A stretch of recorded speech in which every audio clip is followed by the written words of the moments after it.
Maryland is a big state with big history, but could all of this history lead to a spooky and haunted present? In this film, we will be exploring Ellicott City, which is considered to be the most haunted place in Maryland. There are different theories on why Ellicott City seems to have the most supernatural encounters, but the most popular theory is of how the city was built. Ellicott City was built on granite, and many of its buildings are made of granite. Specialists have concluded that ghosts, or spirits, are attracted to granite, although they are not sure exactly why. My name is Paula Huber, and I am Ghost Tour Guide in historic Ellicott City, Maryland. The first building we will explore is the Patapsco Female Institute. Patapsco Female Institute started before the Civil War. It was run by a man who only had 25 students up there. The property was donated by town fathers and local residents. And then in 1841, a very progressive school marm came, and her name was Elmira Lincoln Hart Phelps. And she came to build the school population up to 150 girls. And these would have been girls in middle school and high school age. I taught them math, botany out of a book that she had herself. She let some of them read novels, which was the most scandalous at the time, because other boarding schools, girls were learning etiquette and tea service. And here they were actually learning things that were usually be taught to boys. One particular little girl who was a student there was not happy to be at boarding school. So she wrote home to her family quite often about how she was being mistreated and how it was not a nice place to live. And in fact, the stories that she wrote home about were not true because she was treated very well. Then she started writing stories about how she was sick and that they had to come for her. And her family, because of all the untruths she had told before, didn't believe her letters. And by the time they finally got the school saying that she was ill, and they headed towards Mills to see her, by the time they got here, she had expired.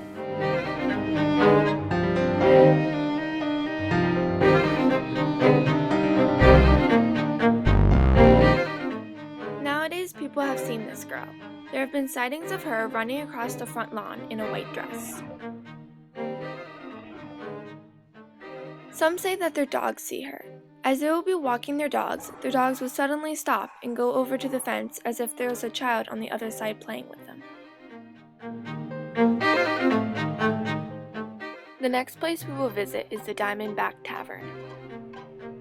Yes, the Diamondback Tavern dates back to prior to 1860. It was actually a livery stable. So you can think of it being as a hotel or a gas station for your horse and wagon when you pulled into Ellicott's Mills.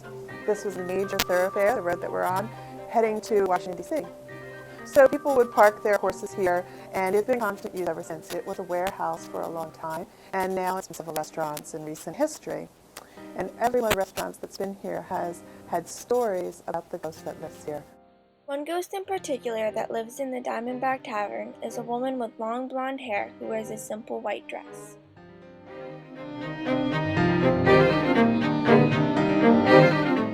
When the Diamondback Tavern first opened, one of the sous chefs was here early in the morning. He was making soup. He came up to the bar downstairs, took a soda, hold him through the day, and standing at the far end of the bar in what was truly a completely empty building, he saw this young woman standing there. And he was startled, so he said to her, "Who are you and how did you get in here?" But she didn't answer him. She turned, she headed down the hallway. So he went off to follow her to see where she was going. And as he did, he realized that the light coming up the hallway actually came right through her. And he headed right back to the kitchen in order to do his soups, because he didn't get paid to follow see-through women around.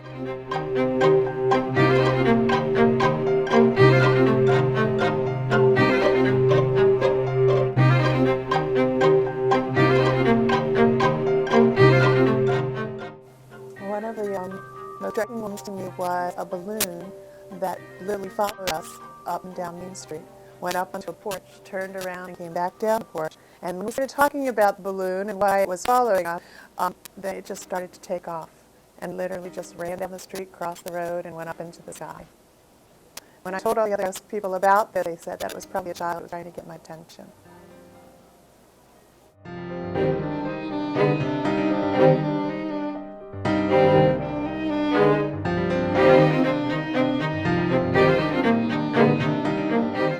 There are too many stories to be told about the supernatural in Ellicott City. There are many old spirits in this historic city, and maybe one day you'll be roaming in the town and meet one of the oldest residents of Ellicott City.